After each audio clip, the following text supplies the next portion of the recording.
Auzubillahi minasyaitonirrajim. Bismillahirrahmanirrahim. Assalamualaikum warahmatullahi taala wabarakatuh. Antara amalan yang mulia dalam bulan Ramadan ialah bersedekah. Sahabat bertanya Nabi sallallahu alaihi wasallam tentang bersedekah. Yang hadis yang berbunyi, "Qila ya Rasulullah, ayu sadaqatin afdalu?" Qala sadaqatun fi Ramadan. Hadis rawahu Tirmizi. Jadi sahabat bertanya, "Ya Rasulullah, sedekah apakah yang afdal?" Rasulullah menjawab, sedekah di dalam bulan Ramadan. Jadi sedekah dalam bulan Ramadan antara sedekah yang afdal. Di bulan-bulan lain pun boleh kita bersedekah, tapi bulan Ramadan ada keistimewaannya yang tersendiri. Jadi bersedekah dalam bulan Ramadan. Jadi sedekah dalam berbagai bentuk keuangan, bersedekah dalam berbentuk memberi makan kepada orang yang berpuasa. Kita berbuka puasa. Orang yang berpuasa, kita memberi makan kepada orang yang berpuasa. Juga kita bersedekah di dalam bulan Ramadan. Sebagaimana hadis Nabi SAW menceritakan tentang kita sedekah kepada orang yang berpuasa, berbuka puasa. Seperti hadis Nabi sebut, "Man aftara sha'iman falahu ajru sha'imin wa la yanqusu min ajri sha'imin syai'un." Hadis rawahu Tirmizi. Jadi Nabi bersabda yang bermaksud, barang siapa memberi makan kepada orang yang berpuasa ketika dia berbuka puasa, jadi dia pun menyediakan makanan untuk berbuka puasa, maka dia akan dapat pahala sebagaimana pahala orang yang berpuasa tu. Orang berpuasa tu dapat pahala, orang yang menyediakan makanan kepada orang yang berpuasa juga dapat pahala. La yanqusu syai'un, dan tidak berkurang walau sedikit pun. Tidak berkurang walau sedikit pun pahala memberi makan kepada orang yang berpuasa. Dan sahabat bertanya, "Ya Rasulullah, bagaimana kalau kita tidak mampu hendak menyediakan makanan? Kita tak mampu nak menyediakan makanan. Kerana kita ada wang tu sedikit tak banyak." Rasulullah kata, "Sedialah, berilah makan walaupun dengan sebiji kurma." Sebiji kurma kepada orang berbuka puasa juga kita akan dapat pahala sebagaimana pahala orang yang berpuasa tu dapat. Jadi sahabat bertanya lagi, kalau buah kurma pun tak mampu, Rasulullah kata, "Berilah walaupun dengan minum air seteguk air." Walaupun dengan memberi minuman seteguk air, juga kita akan dapat pahala sebagaimana pahala orang yang berpuasa tu kita dapat. Itu antara kelebihan kita berpuasa di dalam bulan Ramadan. Dan juga kelebihan bersedekah ini sepanjang masa.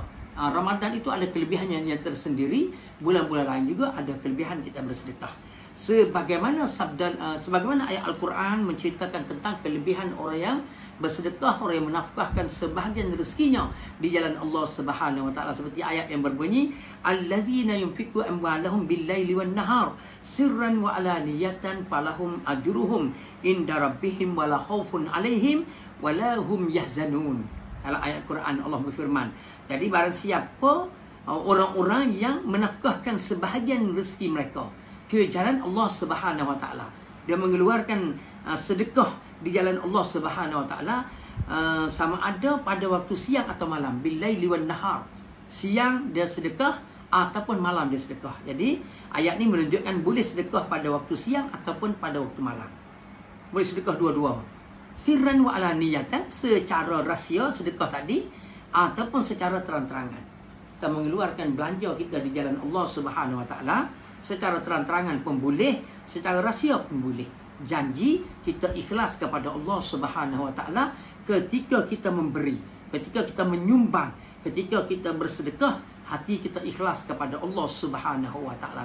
Wala khaufun 'alaihim wala hum yahzanun.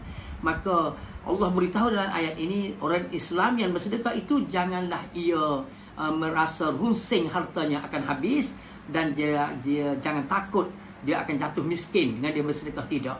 Kerana orang yang bersedekah, Allah akan tambahkan lagi rezeki kepadanya. Dengan dia bersedekah, bukan ia semakin berkurang, tapi dia semakin bertambah. Kerana Allah akan tambahkan rezeki kepada orang yang bersedekah di jalan Allah Subhanahu wa taala. Begitu juga dengan zakat. Dengan kita keluar zakat, Allah akan menambahkan lagi pendapatan, menambahkan lagi rezeki kepada orang yang keluarkan zakat. Ini kelebihan dia.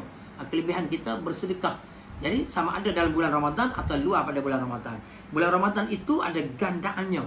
Kerana di dalam bulan Ramadan, amalan sunat yang kita buat diganda dengan amalan fardu, dan amalan fardu yang kita buat diganda dengan 70 kali fardu. 70 kali fardu. Jadi bersedekah di dalam bulan Ramadan dan juga bersedekah dalam bulan-bulan yang lain sepanjang masa lah. Dan sedekah juga Nabi sebut dalam hadisnya yang berbunyi, dawu mardakum bisadaqah. Ubatlah orang yang sakit di kalangan kamu dengan bersedekah. Jadi dengan bersedekah juga boleh menyembuhkan daripada penyakit dengan kita bersedekah. Kalaulah kita menghadapi sesuatu kesakitan, kita kena berdoa memohon kepada Allah Subhanahu Wa Taala. Jadi sedekah ini seolah kita kata penyembuhan secara batin, penyembuhan secara kita kata hikmah, cara hikmah. Kalau penyembuhan secara zahir mungkin kita makan ubat, mungkin kita berikhtiar, dan secara batin, secara kita kata rahsia, secara hikmah, secara pertolongan daripada Allah, kita kena berdoa dan kita kena bersedekah. Kerana Nabi sebut dawu mardakum bisadaqah. Ubatlah orang yang sakit di kalangan kamu dengan bersedekah. Jadi dengan bersedekah itu banyak kelebihannya yang kita akan perolehi. Diampunkan dosa kita dengan kita bersedekah. Kita mendapat pahala, menyembuh ia daripada penyakit. Dan sedekah itu pula dia akan ditambahkan lagi rezeki dengan rezeki yang lain. Jadi mudah-mudahan kita semua jadikan amalan sedekah ini sebagai sebahagian daripada kehidupan kita. Sekian, Assalamualaikum warahmatullahi wabarakatuh.